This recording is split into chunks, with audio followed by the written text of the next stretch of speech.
Jersey counties of Sussex, Warren, Morris, Hunterdon, Somerset, Middlesex, Mercer, Monmouth, Ocean, Burlington, Camden, Gloucester, and Salem, for Newcastle County in Delaware, and for Cecil County in Maryland.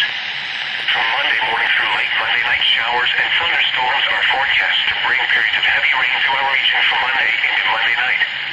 Rainfall totals of 1 to 2 inches are expected to be common, with local amounts up to 3 to 4 inches possible.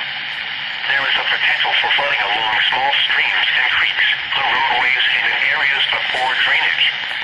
A flash flood means that there is the potential for flash flooding, which can be life-threatening. Heavy rain is expected to occur over a relatively short period of time. Rapidly rising flood waters may quickly inundate roadways and areas of poor drainage. Streams and creeks could leave their banks, flooding nearby properties.